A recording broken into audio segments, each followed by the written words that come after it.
ಹಸಿರು ಸೇನೆಗೆ ರೈತ ಹೋರಾಟಕ್ಕೆ ಜೈ ಜವಾನ್ ಜೈ ಜವಾನ್. ಎಲ್ಲಿವರೆಗೆ ಹೋರಾಟ, ಎಲ್ಲಿವರೆಗೆ ಹೋರಾಟ.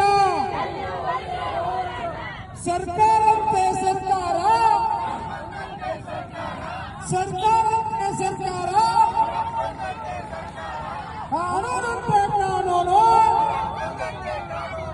ಕಾನೂನಂತೆ ಕಾನೂನು. ರಾಯಬಾಗ್ನಲ್ಲಿ ರೈತ ಸಂಘಟನೆಗಳಿಂದ ಪ್ರತಿಭಟನೆ. ರಾಯಬಾಗ ಕರ್ನಾಟಕ ರಾಜ್ಯ ರೈತ ಸಂಘದ ರಾಜ್ಯಾಧ್ಯಕ್ಷರಾದ ಗಣೇಶ್ ಈಳಿಗೆ ಹಾಗೂ ಹಸಿರು ಸೇನೆ ರಾಜ್ಯಾಧ್ಯಕ್ಷರಾದ ಗುರುನಾಥ್ ಹೆಗಡೆ ಇವರುಗಳ ನೇತೃತ್ವದಲ್ಲಿ ಇಂದು ರಾಯಬಾಗ್ ತಾಲೂಕಿನಲ್ಲಿ ಪ್ರತಿಭಟನೆ ನಡೆಯಿತು. ಈ ಸಂದರ್ಭದಲ್ಲಿ ಮಾತನಾಡಿದ ಅವರು, ರಾಯಬಾಗ್ ತಾಲೂಕಿನಲ್ಲಿ ಕಳೆದ ಹಲವಾರು ವರ್ಷಗಳಿಂದ ನೆನೆಗುದಿಗೆ ಬಿದ್ದಿರುವ 59 ಕೆರೆಗಳ ನೀರು ತುಂಬಿಸುವ ಕಾಮಗಾರಿಯನ್ನು ಸಂಪೂರ್ಣಗೊಳಿಸಿದ್ದರೂ ಜಾಕ್ವೆಲ್ ಮೂಲಕ ನೀರು ತುಂಬಿಸುವ ಕಾರ್ಯ ಪ್ರಾರಂಭ ಮಾಡಿಲ್ಲ. ಆದ್ದರಿಂದ ಕೂಡಲೇ ಸಂಬಂಧಪಟ್ಟ ಅಧಿಕಾರಿಗಳು ಈ ಕಾಮಗಾರಿಯನ್ನು ಪ್ರಾರಂಭ ಮಾಡಬೇಕು ಎಂದು ಒತ್ತಾಯಿಸಿದರು.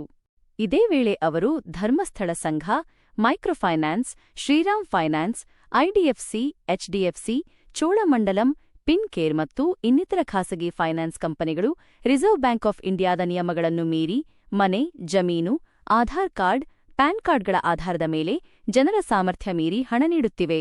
ಈಗ ಸಾಲ ವಸೂಲಿ ಮಾಡುವ ರೂಪದಲ್ಲಿ ಯಾವುದೇ ನಿಯಮಗಳನ್ನು ಪಾಲಿಸದೆ ರಾಯಬಾಗ್ ತಾಲೂಕಿನ ಬಡ ಜನರಿಗೆ ಕಿರುಕುಳ ನೀಡುತ್ತಿವೆ. ಒಂದೆರಡು ದಿನ ಸಮಯ ನೀಡಿ ಎಂದು ಕೇಳಿದರೂ ಮಾನವೀಯತೆಯನ್ನು ಮರೆತು ಜನರ ಜೊತೆಗೆ ಕ್ರೂರಿಯಂತೆ ವರ್ತಿಸುತ್ತಿವೆ.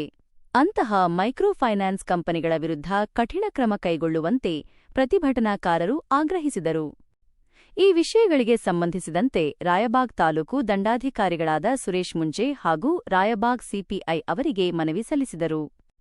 ಸ್ಥಳಕ್ಕೆ ಆಗಮಿಸಿದ ತಾಲೂಕು ದಂಡಾಧಿಕಾರಿ ಸುರೇಶ್ ಮುಂಜೆ ಹಾಗೂ ಸಿಪಿಐ ಮಂಟೂರ್ ಅವರು ಮನವಿ ಸ್ವೀಕರಿಸಿ ಆದಷ್ಟು ಬೇಗನೆ ಕೆರೆಗಳಿಗೆ ನೀರು ತುಂಬಿಸುವ ಕೆಲಸ ಮಾಡಿಸಿಕೊಡುವುದಾಗಿ ಹಾಗೂ ಮೈಕ್ರೋ ಫೈನಾನ್ಸ್ ಕಂಪನಿಗಳ ವರ್ತನೆಗೆ ಕಡಿವಾಣ ಹಾಕಿರುವುದಾಗಿ ಭರವಸೆ ನೀಡಿದರು.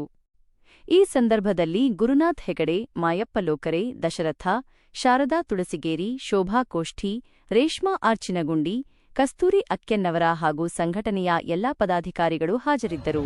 ಇವತ್ತು ರಾಜ್ಯ ಸರ್ಕಾರ ಕಿರುಕುಳ ಕೊಟ್ಟು ಸಹ ಅವರ ಮೇಲೆ ನಿರ್ದಾಕ್ಷಿಣ್ಯವಾಗಿ ಕ್ರಮ ಕೈಗೊಳ್ಳಬೇಕಂದ್ರೆ ಮಾನ್ಯ ಮುಖ್ಯಮಂತ್ರಿ ಸಿದ್ದರಾಮಯ್ಯ ಸಾಹೇಬರು ಹೇಳ್ಯಾರ. ಆದ್ರೂ ಸಹ ಅವರ ಬಡ್ಡಿಗೆ ಬಡ್ಡಿ ಹಂಚಿ, ಚಕ್ರ ಬಡ್ಡಿ ಹಂಚಿ, ಮನೆಗೆ ನೋಟಿಸ್ ಮಾತ್ರ ಮನೆ ಜಪ್ತಿ ಮಾಡಿ ಮನೆ ಕಿಡಿ ಹಾಕುವಂತ ಕೆಲಸ ಮಾಡತ್ತಾರ.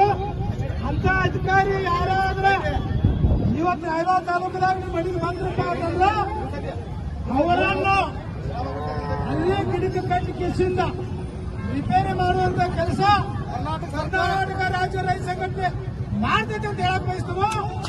ನಂತರ ಸಾವಿರಾರು ಕೋಟಿ ಸಾಲ ಮಾಡಿ ದೇಶನ ಬಿಟ್ಟು ಹೋದ್ರ ಅಂತ ಹೆಣ್ಣು ಮಕ್ಕಳಿಗಾಗಿ ನಾವು ಸಾಲ ಕೊಟ್ಟಿದ್ರು. ಅವ್ರೇನು ದೇಶ ಬಿಟ್ಟು ಹೊಂಟಿಲ್ಲ, ಊರು ಬಿಟ್ಟು ಹೊಂಟಿಲ್ಲ. ಅವ್ರಿಗೆ ಹೆಣ್ಣು ಮಕ್ಕಳಿಗೆ ಆಯ್ತು ಅನ್ಯಾಯ ಆಗತೈತಿ. ಅವ್ರಿಗೆ ಎಲ್ಲರೂ ನಾವು ತಹಸೀಲ್ದಾರ್ ಸಾಹೇಬ್ರಿಗೆ ಆಯ್ತು, ನಾವು ಸಿಪಿಐ ಸಾಹೇಬ್ರಿಗೆ ಆಯ್ತು, ಎಲ್ಲರೂ ಕೂಡಿ ಬೆಂಬಲ ನಿಂತು ಅವರಿಗೆ ನ್ಯಾಯ ಕೊಡಿಸೋದು ಧರ್ಮ ಐತಿ. ಎಲ್ಲರೂ ಕೂಡಿ ಅವ್ರನ್ನ ಅಧಿಕಾರಿಗಳನ್ನ ಸಂಬಂಧಪಟ್ಟ ಅವ್ರನ್ನ ಕರೆಸಿದ ಒಂದು ಮೀಟಿಂಗ್ ತೋರಿ. ಅದಕ್ಕಾಗಿ ಹೆಣ್ಣು ಮಕ್ಕಳಿಗೆ ಆಗಿ ಭಾಳ ಅನ್ಯಾಯ ಆಗತೈತಿ. ಅದಕ್ಕಾಗಿ ನಾವು ಕೇಳ್ಬೋದೇನಂದ್ರೆ ಅವರಿಗೆ ಕಾಲಾವಕಾಶ ಹೇಳತ್ತಾರು. ಅವರ ತಕ್ಕಂದ್ರೆ ಸಂಘ ಕರೆನೇ ಐತಿ, ಕರೆ ತಾತಾಡಿ ಕಟ್ಕೊತ ಹೋಗ್ತಾರೋ. ಅವ್ರ ಭಾಳ 5 ಗಂಟೆದಿಂದ ಕರ್ನಾಟಕ ಸರ್ಕಾರ ಆದೇಶ ಇದ್ರೆ ಬಿ ರಾತ್ರಿ 9 ಗಂಟೆ 10 ಗಂಟೆ ಹಿಂಗೆ ಹೋಗಿ ಹೆಣ್ಣು ಮಕ್ಕಳಿಗೆ ತ್ರಾಸ ಕೊಡತ್ತಾರೋ. ಅದು ಆಗಬಾರ್ದು.